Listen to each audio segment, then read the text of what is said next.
నమస్తే అమ్మా. నమస్తే అమ్మా. అమ్మా, గోపూజ చేయటం వలన ఎటువంటి దోషాలు తొలగిపోతాయమ్మా? అమ్మా మీరు ఎలాంటి ఫలితాన్ని ఇస్తాయి? అమ్మా మీరు ఆధ్యాత్మికంగా అడుగుతున్నారా, లౌకికంగా అడుగుతున్నారా? మీతో నేను ఆధ్యాత్మికంగా అడిగినా లౌకికంగా అడిగినా రెండు విధానాలు చెప్తారమ్మా మీరు. ఇందులో రెండు ఉన్నాయి, అందుకు నేను చెప్పేది. అవును అవును. ఆధ్యాత్మికంగా గనక అయినట్టయితే గోవు అన్ని అన్ని పశువుల్లాగా పుట్టింది కాదు. పశువులన్నీ ఒక రకంగా ఉంటే జంతువులు అని చెప్తామే, అలా పుడితే గోవు మాత్రం ప్రత్యేకమైనటువంటి పుట్టుక కలిగింది. కామధేనువు, సురభి ఇలా ఉన్నాయి. అంచేత దానికి అది ప్రత్యేకమైంది గనక దాన్ని జంతువుగా మనం పరిగణించడానికి వీల్లేదు. దేవతలు మనకు ప్రసాదించినటువంటి ఒక వరంగా భావించి దాన్ని పూజించాలి అని చెప్తారు. గోమాత అంటాం. అదేంటి మనకున్నటువంటి తల్లుల్లో కన్న తల్లి ఒకటి మాత, తర్వాత గోమాత, గీతామాత, గంగామాత, వీటినే మనం మాత అన్న పేరుతో పిలుచుకుంటూ ఉంటాం. ఎందుకు అంటే మళ్ళీ మనం మామూలు లౌకిక విషయానికి గనక వచ్చేసినట్టయితే తల్లి పాలు ఎలా ఉంటాయో ఆవు పాలు కూడా అలాగే ఉంటాయి. అంతే శ్రేష్టమైనటువంటివి. ఏ ఆవు? దేశీయమైనటువంటి ఆవు. దేశీయమైన ఆవు, దేశీయం కాని ఆవు ఏమిటి అంటే సంకరజాతి కాదు అనడానికి మూపురం ఉంటే దేశీయమైన ఆవు. ఇది కూడా 84 జాతులు ఎన్నో ఉండేవిట మనకి, సంఖ్యదు మర్చిపోయాను కానీ ప్రస్తుతం కొద్ది జాతులే లభ్యమవుతున్నాయి మనకి బాగా తెలుగు వాళ్ళకి తెలిసింది ఒంగోలు జాతి ఒకటి, గిర్ ఒకటి, కపిల ఒకటి, ఇలాంటివి చాలా ఉన్నాయి. వాటిల్లో శ్రేష్టమైనటువంటివి ఈ జాతులన్నిట్లోనూ గనక చూసినట్టయితే వీటన్నిటికీ ఉన్న సామాన్య లక్షణం ఏమిటంటే మూపురం ఉండడం. ఈ మూపురం ఉండడం ద్వారా ఆవు చేసే పని ఏమిటంటే సూర్యశక్తిని నేరుగా మూపురం నుండి గ్రహిస్తుంది. అది సౌరశక్తి. ఆ సౌరశక్తిని గ్రహించి అది తన పాలల్లో తీసుకుని దాన్ని, అది కూడా సౌరశక్తి ఎట్లా గ్రహిస్తుంది? హిరణ్య కిరణమో ఏదో చెప్తారు దాన్ని, అంటే బంగారు రంగు ఉన్న కిరణం, దాన్ని గ్రహించి దాని పాల ద్వారా మనకు అందిస్తుంది. అందుకే ఆవు పాలు కొంచెం లేత పసుపు రంగులో ఉంటాయి.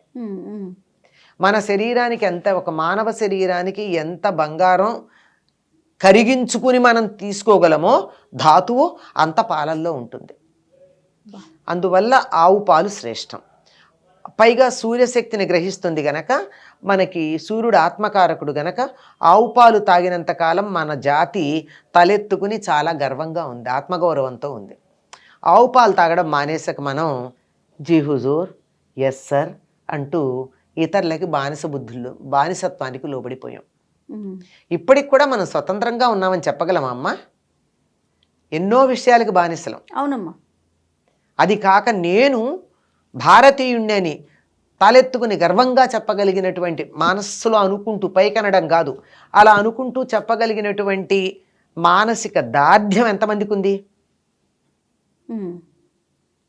అది ఆవు పాలు తాగడం వల్ల వస్తుంది. ఆ హిరణ్యకేతు కిరణం అంటారు అది. అలాంటిది ఇది మనకు మామూలుగా కనపడేటటువంటి విషయం. దీన్నే ఇట్లా చెప్తే, ఇంత శాస్త్రీయంగా చెప్తే మనకి ఏమిటోలే వాళ్ళు చెప్తున్నారు అనిపిస్తుంది. అందుకని సమస్తమైనటువంటి దేవతలు ఆవు శరీరంలో ఉన్నాయి అని చెప్తారు. ఈ వివరాలు నేను మీకు చెప్పను. కారణం ఏమిటంటే ఒక పురాణంలోనూ ఒక పురాణాలు కొద్ది తేడా ఉంది. అంటే దాని గిట్టల్లో ఎవరుంటారు, కాళ్ళల్లో ఎవరుంటారు, మూపురంలో ఎవరుంటారు, ఉండేటటువంటి వాటిల్లో స్వల్పంగా తేడా ఉంది. అయినా పట్టిక చెప్తే ఎవరికి గుర్తుంటుంది? కనుక మొత్తం సమస్తమైనటువంటి దేవతా శక్తులు గోవు శరీరంలో ఉన్నాయి. లక్ష్మీదేవి మాత్రం పృష్ఠభాగంలో ఉంటుంది, వెనక వైపు. అందుకే గోవు ముఖం చూడకూడదు, వెనక భాగం చూడాలి అని చెప్తారు. వాస్తవంగా గనక చూసినట్టయితే గోవు వెనక భాగమే లక్ష్మీప్రదం. ఎలా అంటే ఆవు పేడని మాత్రమే సేకరిస్తే కోటీశ్వరుడు అవ్వచ్చండి ఒక్క ఆవు ఉంటే. ఆవు పాలను అమ్ముకుంటే డబ్బేం రాదు. దానివల్ల వచ్చేదానికన్నా ఆవు పేడతో వచ్చేది చాలా ఉంది. దాంతో చేసేటటువంటి వస్తువులు కానీ, తయారయ్యేటటువంటి పదార్థాలు కానీ, దాని విలువ కానీ ఇంత అంత అని చెప్పడానికి వీల్లేదు. ప్రస్తుతం దాని మీద చాలా బాగా పనిచేస్తున్నటువంటి వాళ్ళు చాలామంది ఉన్నారు మన దేశంలో. ఒక్క గోమయంతో. ఎందుకు అంటే ఆవు శరీరంలో సమస్తమైనటువంటి దేవతలు ఉన్నారని, మన శరీరంలో కూడా ఉంటారు, అది వేరే మాట, అది మనకే ఉపయోగం. కానీ ఆవు శరీరంలో ఉన్నటువంటి దేవతా శక్తులు చేసేటటువంటి పని వల్ల జరిగేది ఏమిటంటే, ఆవు గాలిని పీల్చి వదిలేటటువంటిది కూడా ప్రాణవాయువే. మనం బొగ్గు పులుసు వాయువు వదులుతాం కదా, ఆవో ఆక్సిజన్ ప్రాణవాయువునే వదులుతుంది. కనుక ఆవు దగ్గర కూర్చున్నట్టయితే ఆనందంగా ఉంటుంది, ప్రాణవాయువే ఉంటుంది కదా శరీరానికి కావలసినంత. అందుకే చాలా మంచి మంచి పనులు చేయాలంటే గోశాలలో చేయమని చెప్తారు. ఎందుకంటే వాతావరణంలో ప్రాణవాయువు ఎక్కువ ఉండి మనసు చురుకుగా పనిచేసి మనసు హాయిగా ఉంటుంది. అది ఒకటి. ఇంకొకటి, ఆవు తాను ఏమి తిన్నా తిరిగి ఇచ్చేది మాత్రం అమృతోపమానమైనటువంటి పాలు. అంటే అందులో ఆవుకి విషం పెట్టారనుకోండి, ఏదో టాక్సిక్ చచ్చిపోయేది కాకుండా హాని కలిగించే పదార్థాలు ఆవుకి పెట్టారనుకోండి, అదే గేదెకైతే పాలల్లో వస్తాయి. కానీ ఆవు మాత్రం అది దాని మాంసంలోనే ఉంచుతుంది ఆ విష పదార్థాలన్నీ, మంచి పాలే ఇస్తుంది. దీనికి ఉదాహరణగా చెప్తారు, ఇప్పుడు గేదె పాలు ఉన్నాయి, అది తినే ఆహారాన్ని బట్టి గేదె పాల క్వాలిటీలో వాసన అది కూడా వస్తుంది. వేసవి కాలంలో వరిగడ్డి తింటే పాల వాసన వేరు. ఈ కాలంలో చెరుకు పెడతారు, చెరుకు చిగుళ్ళు దవ్వ అంటారు, అది పెడితే వచ్చే పాల వాసన వేరు. అది తినే ఆహారాన్ని బట్టి పాలల్లో వాసన తేడా ఉంటుంది. ఆవు పాలల్లో ఉండదట, ఎప్పుడు ఒకేలాగా ఉంటాయట. ఎప్పుడు ఎలా ఉంటాయి, ఒకేలా మామూలుగా ఉండడమే కాకుండా ఇంకొక లక్షణం కూడా చెప్తారు. ఆవు ఇంటి యజమానిని వాసన చూసి అడవిలోకి వెళ్ళింది అనుకోండి మెయ్యడానికి, మేతకి, ఈ యజమాని శరీరంలో అనారోగ్యం ఏదైనా ఉంటే దానికి తగిన మందు ఎలా కావాలో తత్సంబంధమైన ఔషధాన్ని తిని వచ్చి పాలిస్తుందిట. ఆ పాలు తాగితే ఆయనకి రోగం తగ్గుతుంది. అంటే ఇది నమ్ముతారా అంటే నమ్మచ్చు అని నాకు ఒక ఆధారం కనపడింది. ఎట్లాగంటే, ఇప్పుడు ఒక తల్లి ఉంది, బిడ్డకి పాలిస్తోంది.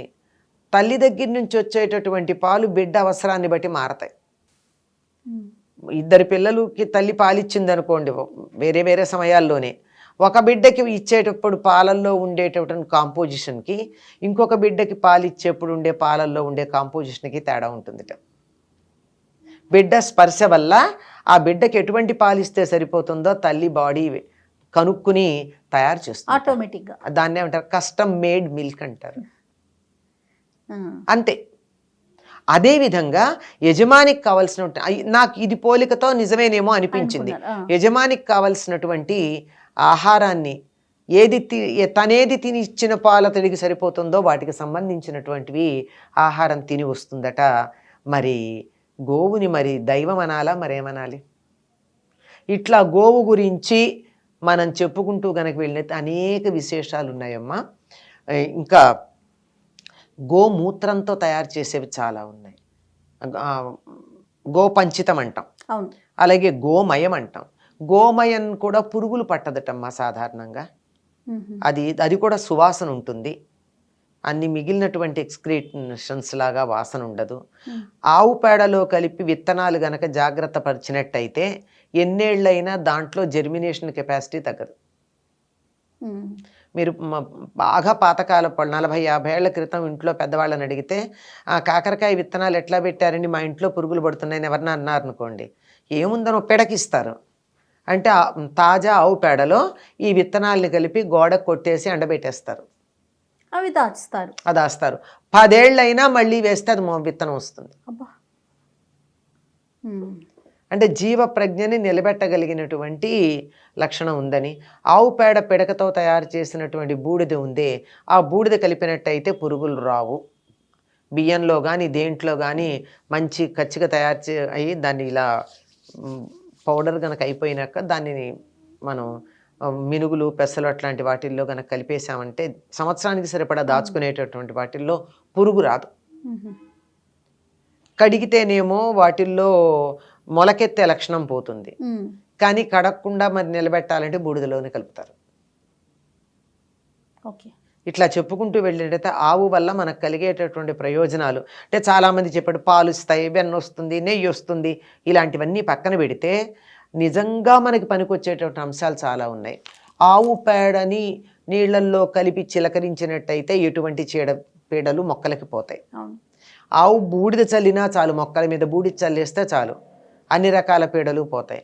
అంతేకాదమ్మా, సహజంగా చనిపోయినటువంటి ఆవు కొమ్ము తీసుకొచ్చి దాంట్లో ఆవు పేడ వేసి నేలలో దాన్ని పాతి పెడితే 6 నెలల తర్వాత తీస్తే పేడంతా ఇలా మెత్తగా తయారైపోతుంది. ఆవు పేడ కొమ్ములో ఉంటుంది కదా, దాన్ని తీసి భద్రపరిచి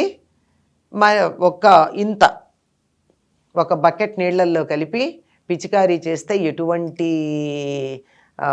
క్రిములు పోతాయి మొక్కలకి.